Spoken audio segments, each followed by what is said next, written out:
Hey, what's up? How's it? Aloha. Welcome to Culture Rise. This is the space where we get to talk culture, whether it's native, whether it's ethnic, whether it's social.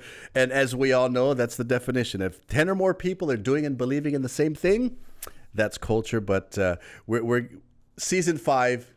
Apparently people like, not me, they like my guests. So I guess we're going to continue to do this. If you're listening in on the audio podcast, thank you very much for doing that. Tell your friends about it. If you're watching on YouTube, comment down below if you've got anything you want to share with us about culture, about your culture, you want to learn something, let us know as well. I'm sitting here with, so I was going to make a list of accolades.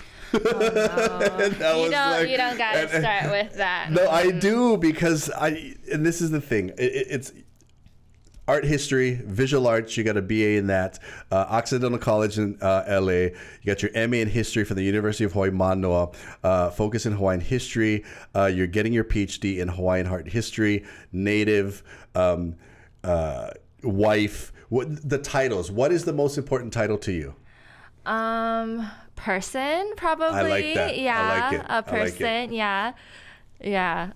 So let's get right into, as we do locally. Hey, where you went to high school? Ooh, St. Andrew's Priory. St. Andrews, yes. Royal School. Sorry. All girls school too, in the middle of Honolulu. I do have to say thank you for that, because I think so far, do you guys, we had like Kamehameha school people. Like, what's the deal with that, right? I'm like, yeah, what is the deal with thank that? you, thank you, right? You, We threw everybody off now. St. Andrews Priory, where'd you grow up? I grew up in Aiea. I specifically grew up in more of the Waimalu area, so kind of where the modern boundary is between Pro City and Aiea. I was probably, There's definitely Aiea growing up in the ridges above my house, so it's definitely part of it, Do you was it like that back then? You like how it's like people in Liliha and Kalihi. It's like, where are you from, Kalihi? I'm not from Kalihi, I'm from Liliha. Across the street, like Aiea Heights. Oh, for sure. I'm from Aiea Heights. Like, they got to be specific. Sorry, elitist. Yeah. What was it like growing up there at the time? So I'll definitely say that my world really revolved around that like Pro City Aiea area. So my dad's side of the family, my adoptive father's side of the family, has been living around Puʻuloa for the past 4 generations. So we would bounce between Waipahu and Pro City and Aiea. All of my cousins lived within like a mile radius of me. My dad is one of 4 brothers, so we had a pretty big like Tamashiro side of the family.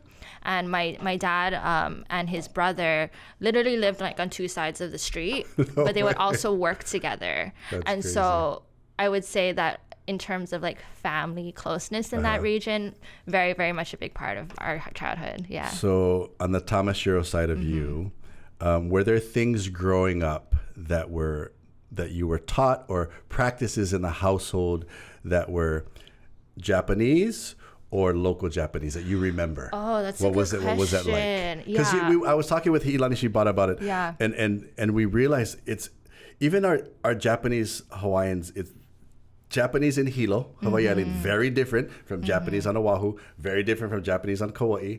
What was it like? Japanese culture-wise, was there a lot of it in the so that's a even more complicated question. So because my dad's side of the family is Okinawan, my mom's side of the family is Japanese. So my adoptive father is Okinawan, my adoptive mother is Japanese. Yeah. So if you guys are watching, explain to somebody that doesn't know, because there's a lot of people that yes, this is true. Japanese, what's the difference? You from the very top? No, it's totally different. What's the difference? So I mean, I know there's a lot, but I would say the biggest one is I think just like the island culture of Okinawa is really different from mainland Japan, and there's a lot of historical tensions. I think even they show themselves here in the plantation. So I think what I would say is Japanese is different from what we saw in an Okinawan grandparents' household. But altogether, we were really blessed to be able to. My parents had like a really happy marriage, and so there wasn't that tension that we saw as much. I think that's the beauty of Hawaii. I think right. You get 2 people, different factions, and they move to neutral ground and be like, listen, we got to get along. Yeah, we got to get along. Yeah. Did you notice things though, like little things within the household of how you did different customs? I would say it was more in like the aesthetic, which I guess we're going to talk a lot more about aesthetic later. But in terms of like what decorated my grandma Tamashiro's house is really different from what decorated my grandma Nishimoto's house. Yeah. No way. Like what kinds of things did you see? I would say like you just down to like the dolls, like the Japanese versus Okinawan dolls. That was a really big thing too. My grandma Tamashiro also had a lot of Chinese things because there's also a lot of Chinese Okinawan influence too, right? But also just like a lot of purple in the house, I would say. The Okinawan family. Yeah, a lot of purple. So every time I see purple, I think of the Okinawan dancer with the drum. With the tubbies on. If you're joining us, this is Culturized, and this is what we're talking right now. We got into it. You see what happens when we're friends? I don't even introduce you. Sarah Kuaiwa is joining us. We're just talking, but that's very local, right? Hey, what high school you went? We talk about everything except your name. Sarah Kuaiwa is sitting with us right now. We're going to talk about why she's here, but because I always like talking about culture, this is where we do it, right here on Culturized. Bringing you what matters. Viewers can receive the Star Advertiser digital full access subscription for just $9.95 per month. Go to staradvertiser.com and click on subscribe. Use the code AHAITHING. For all your money needs, Hawaiian Financial Federal Credit Union is here for you. Visit hificu.com.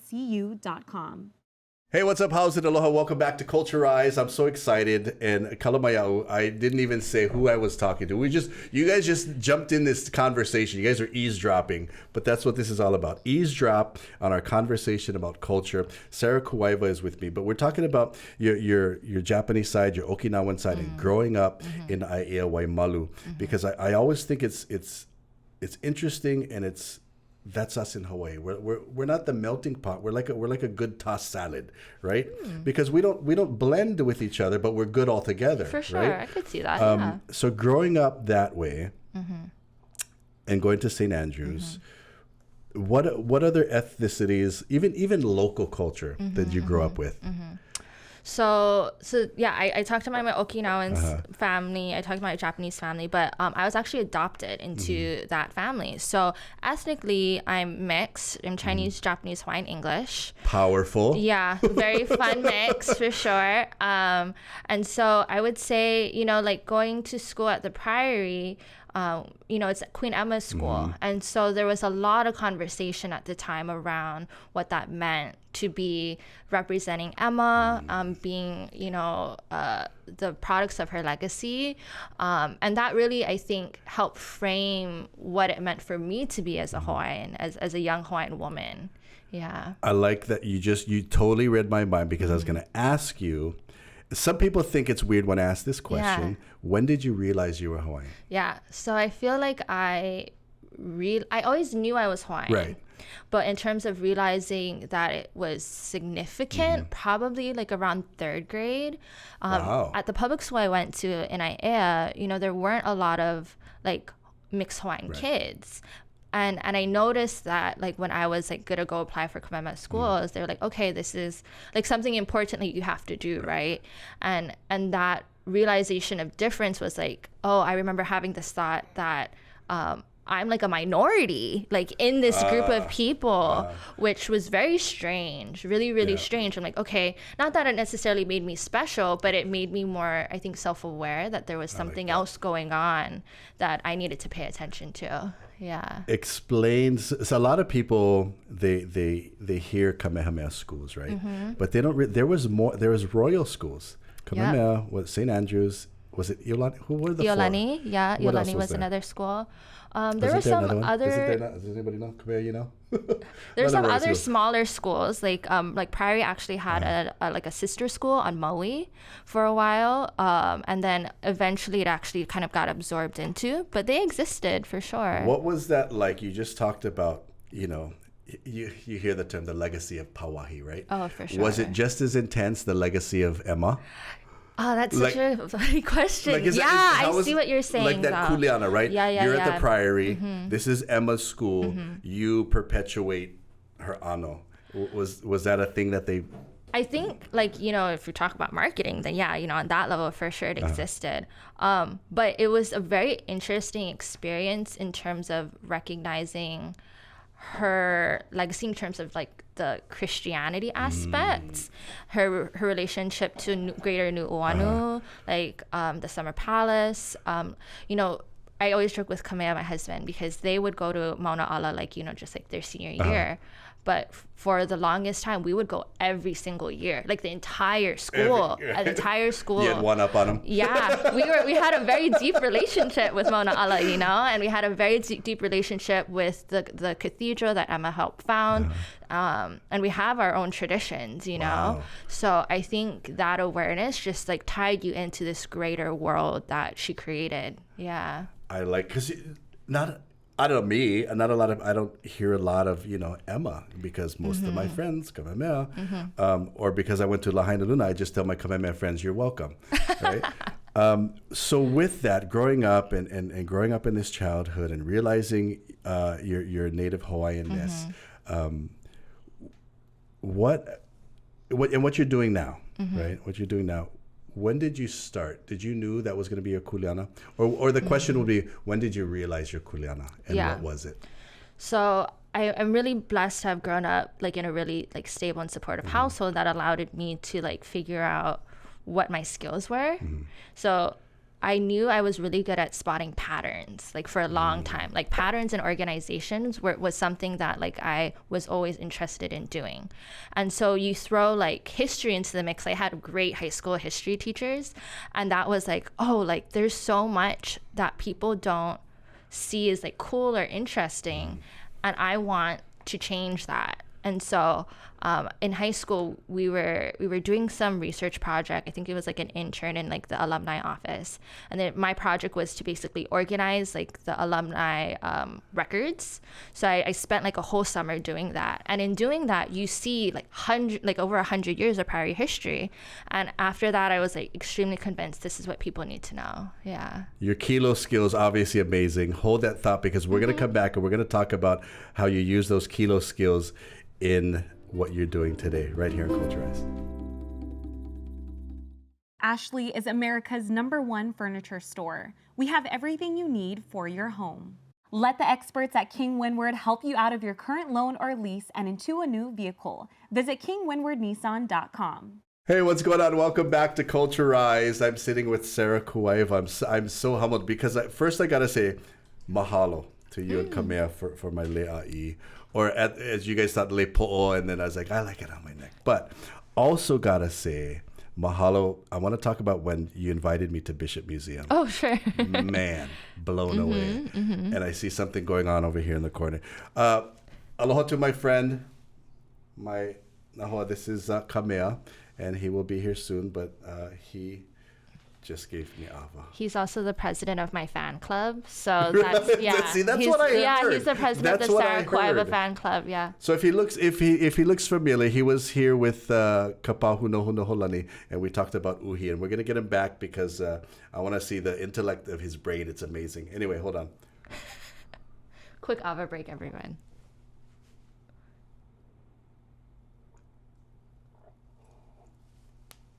Oh, man. I was just talking about and thank you for not making it warm.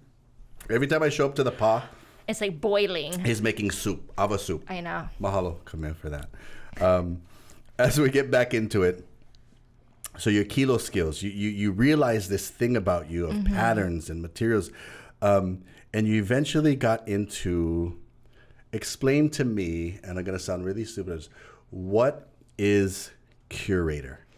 Oh yeah, because you hear it a lot. People, and it's actually quite a buzzword these days too. Yes. So like at the root of curator, it's this idea of putting things together in a certain way to present something like as a story, or to help kind of explain a concept.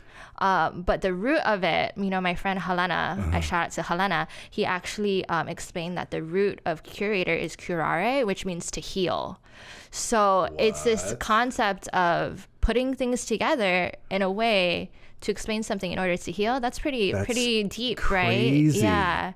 Yeah. It's an important job, I think. Because so you invited me to Bishop Museum, which is where you are now. Yes. Right? Yes. But your history with Bishop Museum, you actually were a researcher, but you had, because right now you're curator, cultural curator. Yeah, that's my title now, yeah. Before that, what were you doing for Bishop? Oh, so I actually started in the department when I was in college. Wow. When I was like 19 years old, I was really young.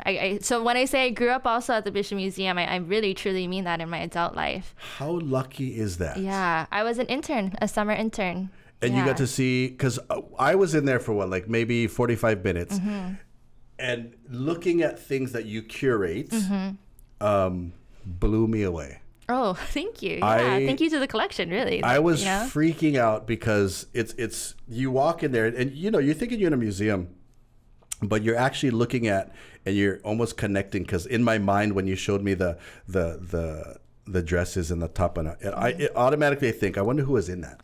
Right. Like who wore exactly. it, right? Who wore it, who played this pahu, who used this mat and stuff like that. What is the as a cultural curator, what is the first thing you think of? Is it healing? I think it's connection. Connection more than anything. I think more than ever we're seeking that.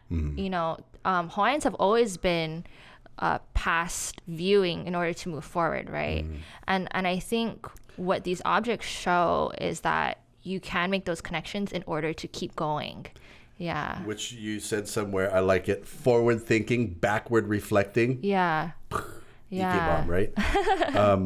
So when you're working there, you specifically work at what was it, textiles or materials? Yeah. So the general field that my collection oversees are things that we call like material culture or material objects. So they were things that were intentionally collected that are largely three-dimensional.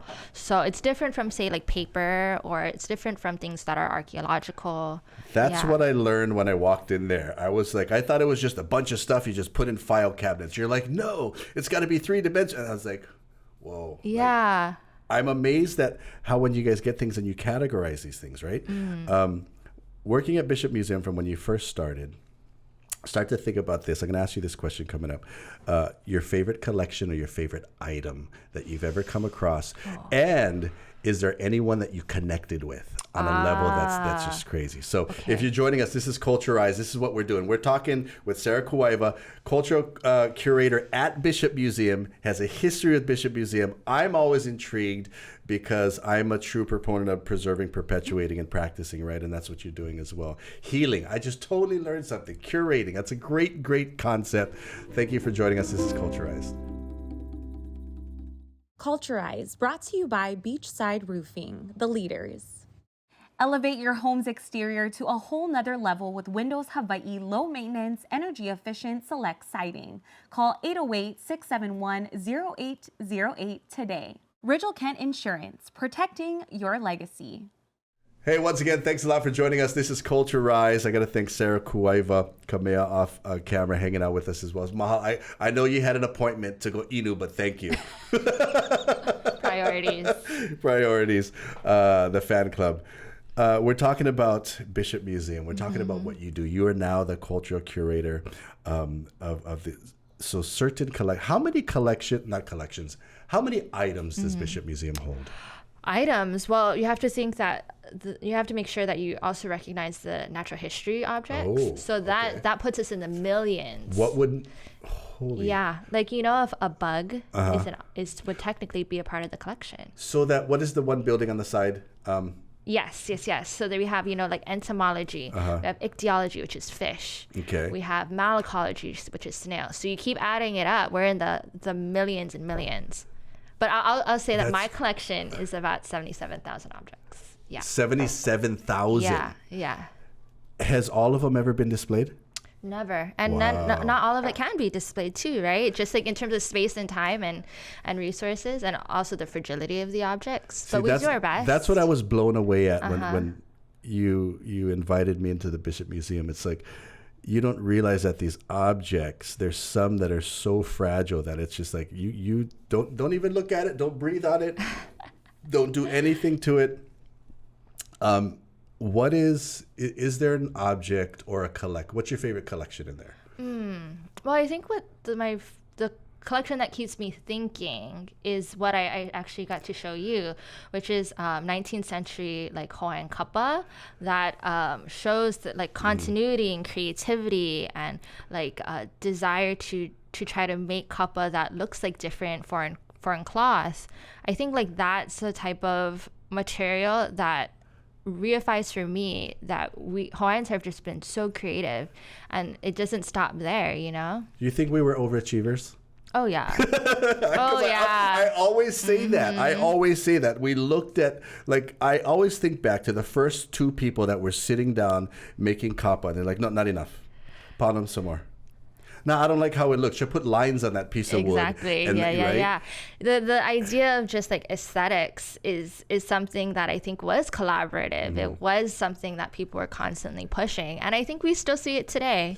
Because this dress that you showed me, I was blown away because it was tapa, but hand sewn, but it looked like a sewing machine.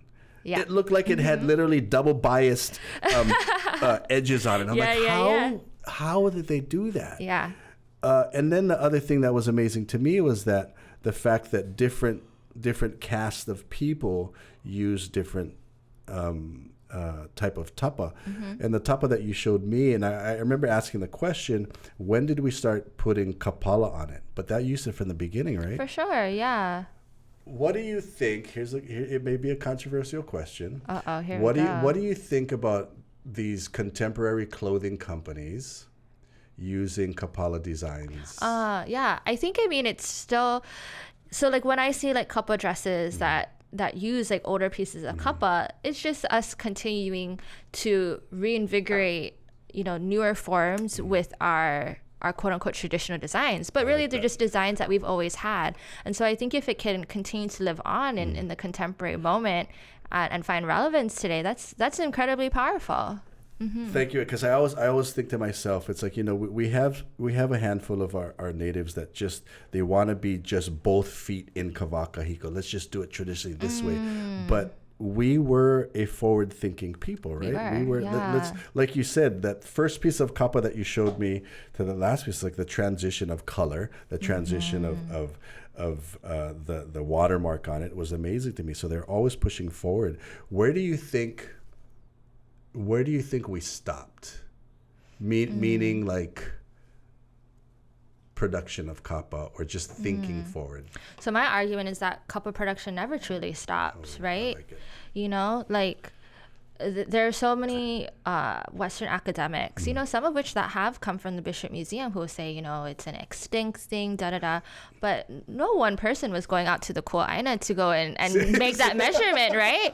So the reality is that everybody the people were just doing things in just maybe different ways, and that's why people are kind of usually like, oh well, it ended, right? It's just it changed. Although it's a museum, it's still living. If you're joining us, this is Culture Rise. Can you hang out for a little while more? For sure. We're going to go to the extended version. If you're watching on YouTube, comment down below any questions you have about Bishop Museum, any artifacts, all those things. We're doing it here with Sarah Kuaiwa. Thanks for joining us. It's Culturized.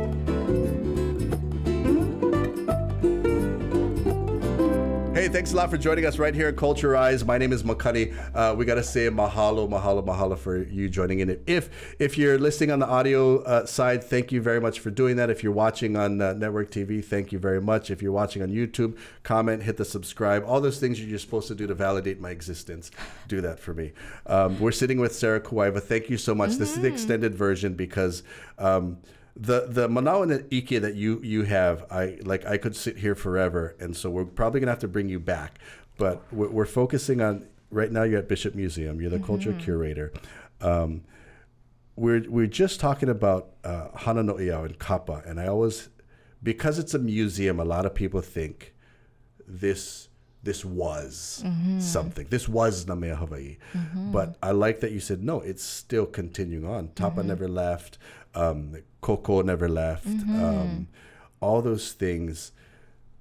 With that said, how would you encourage somebody to want to get into that? Right? If even as simple as, let's talk about one of your expertise, of course, textiles, but aloha shirts, right?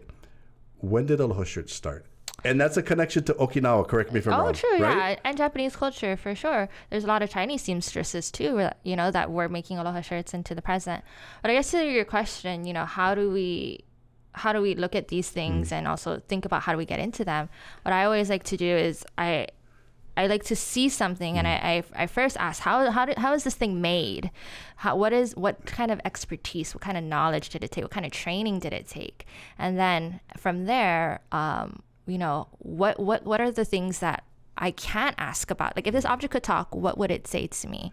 You know, what are the things that could be explained in terms of stories or about what it's seen or things like that? Because we have, you know, we have opio, and we even have Makuan adults that want to get into something na mea Hawaii, right? And for you, it was kind of a natural thing. Like you just had this thing for patterns and textiles and whatnot. Because, you know, a lot of times we get these opio like, oh, I want to teach language. I want to go into Hawaiian studies. But sometimes in my opinion, they're not exposed. How do I use Hawaiian culture to be a professional? Like you're a curator, right? How would you, I guess the question is, how would you encourage opio? It's like, hey, get into it, right? Yeah. I would say that the path that I took was something that was not even available to me. You know, like I remember when I first started, I was like, okay, I want to, you know, do this museum thing. So I started talking to some curators and I was like, hey, you know, I'm young, I'm passionate about this. And they all told me, no, you shouldn't do it. Yeah. I swear. Well, what was why? They're like, you know, there isn't a lot of jobs, like, you know. Oh, they were giving you. They were giving me the full thing, which I was grateful for, right? Like, you know, there's not a lot of opportunities. You have to go to school a lot. Do you think because they saw you as competition? No, I think because they were just having a hard time. You know, that's just the realities of adulthood, you know. But something in me was like, no, like I know that what they're saying is wrong with the job. Like, if I approach it in a different way, like I think I can change it. And I was going to school at the time of like the digitization of Hawaiian Nupepa, and you know, Puʻuloa Nogamai was talking about, you know, how this is a resource for thinking about history in the past. And I was like, wow, that like really resonated with me. Then it was just became like, you should put two and two together. And so I think for this question about like, how do we get young opio to try to think about, you know, other careers that are out there, I think it's one, we need, like me, I need to make opportunities for that to happen, to be cultivated. But two, I think if, you know, there is some expressed interest in something, to go and seek out what are some of the options and then what are the gaps in between that maybe I could fill in, you know? Yeah. I always think about gaps in service. I always think about that. Now, you being at Bishop Museum, what came first? So you have a company, right? What was the name of the company? Kuaola or Bust. What was that purpose? Because it's in align with what you're doing now. Yeah. Well, so, you know, I have training and expertise in like Hawaiian history. And so like I went to school for that, to learn how to use the archive, to look at research and historical documents and figure out what they're saying. And so I would go into these spaces and I would see oftentimes that, you know, there are, you know, regular people like kupuna, like retirees, you know, adults looking for answers. And the biggest question, you know, was like, you know, I think my ancestors are here, or like I'm looking for information on my kupuna here. And you know, the reading rooms are quiet, so everyone can hear what the conversation is going on across the room. And oftentimes the answer is like, I like from the archivist or the person on staff was like, I don't know how to do that, or that's I can't help you. This is all I can really do. And you see the deflation, and you see you know, just being let down because there's belief that all of just going to the site will solve everything. Right? It's already on a little silver platter, you know? Yeah, and I get it. And so seeing the need to try to connect people with these resources and then people with questions, it was like, okay, this is something like I can help with. And, you know, I should make clear too that I never necessarily like advertise my services. I've never put it out there. People find me. And I think that's also a very the key Hawaiian part. concept. Yeah, that's the key part, that it's like, if somebody needs to find me, they will find me. And I gotta say that's been the best, I think, I don't know, like measure that this is something that I can do and that I'm doing well. I like it because I was going to ask you what was the mindset, what was the mana'o behind starting that company? Was it like a moi ʻohana? Was it but like you said, it was a need, and you see these people deflated. Because I've been there. It's like you think you're doing enough research, right? It's like I'm looking for a piece of paper, but you know there's probably more than a piece of paper.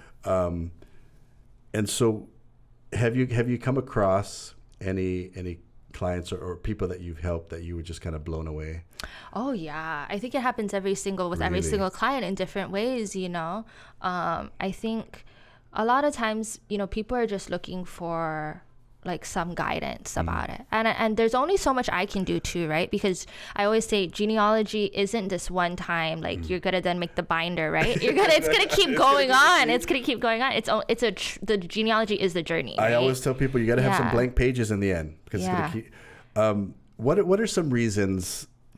Because as Hawaiians, we're so huge on genealogy. First question is, who has the best archives when it comes to genealogy?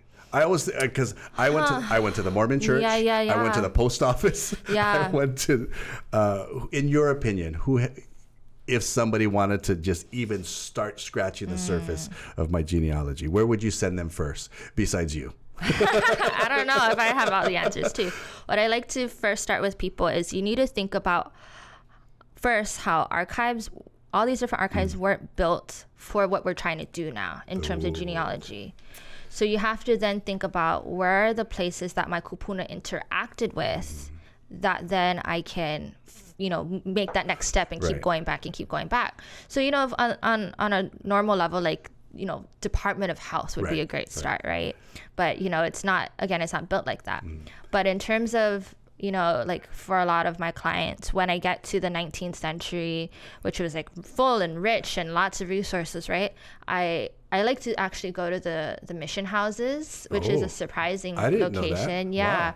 So the mission houses has a huge archive of letters. Because you were there for a while, right? Yeah. Well, I work on projects for them. Okay. And so I'm on a transcribing project with the Hawaiian Evangelical Association Letters Project, and the amount of people that were writing in just around like the HEA was huge, and they weren't necessarily like in the church, but they were around the church, and so that as a genealogical source I think is amazing. But also too, you know, like people were writing into Papakilo, not Papakilo, but in the new Pepa that you can find on Papakilo. So there's so many ways that our kupuna touched places that they've been recorded, you know. Here's a question on that, and I use it when I'm at work during the day.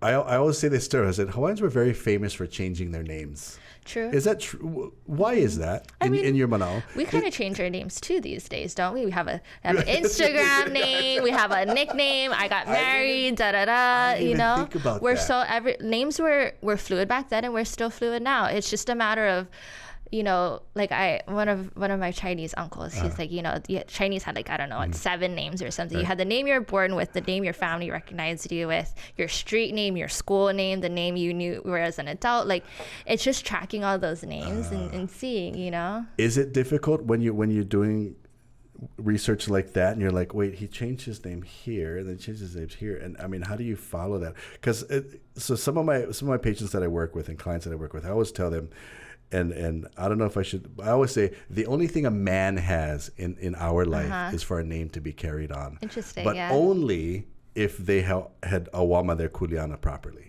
Right? Because I mean, I always say that. It's like, if you don't carry your kuleana properly, your name shouldn't be allowed to be carried on. I mean, that's a little bit heavy to my patients. But, that's interesting. But, and then you have, because I always, sometimes when I say things, I was like, maybe I better go check with my friends to see if that's an appropriate thing to say, right? Because I always tell them, I said, if you want to change the trajectory of your life, sometimes you can change your name, right? Do you find, what are reasons do you think that Hawaiians change their name? Well, sometimes it's because legally it was easier, right? Like, oh, you have a long name and I'm going to just shorten it down to like ka'i'a So or something like that, okay, you know. okay, So, right. so that's one way. Like I heard this other story, like, oh, you know, he wanted to join the military, so they changed the name. Or, you know, he wanted his name to be such a trip. more Western sounding, so the family changed the name. See, that so my I'm grandpa was like that. yeah, and it's more common than you think, right? That's such a yeah, trip. and it's same thing today. People change their names all the time. Wow. So if you're joining us on Culturize, I mean, we could go on forever, but we're going to bring you back for another one along with Kamea. We're going to get him on here. But if you join us, this is where we share space. This is where we talk about culture, whether it's native, whether it's ethnic, whether it's social. Comment down below. You got any questions? You got any ideas for us? Do it on the YouTube. Did I just say on the YouTube? I just sounded like Kupuno. Do it on the YouTube. On the thingy. On the thingy. Mahalo for being here. Mahalo for my lei. Kamea mahalo for the ava as usual. We're gonna hui again later. But thank you so much. Yeah, no problem. Anytime. If anybody wants to come to the Bishop Museum, they can come hang out with you. Because it's hard to get, I just got to say, to get to where I went, you got to know some people. That's right. Hey, you know what though? Our department, the ethnology department, it's open to the public necessarily. You just need to like email us. So go on the website under the ethnology, and there's a form you fill out. You just let us know like what do you want to see and what your intentions are, and we can set up an appointment. See her first, because I remember going through Uniki for Hula. I'd go do research. I'm just like, there's like just come at the last hour, and then we'll just let you in. Yeah, no, we're really trying to make it more available, accessible, and I'm so grateful to my staff and the people I work with, because they make it happen, you know, and we will work really, really hard to make it happen for people. I love that. So if you ever want to get into the inside and see things that you've never seen before, Sarah is the one to take you in there. So again, mahalo. Yeah, mahalo. no problem. Thanks for joining us. This is Culturized.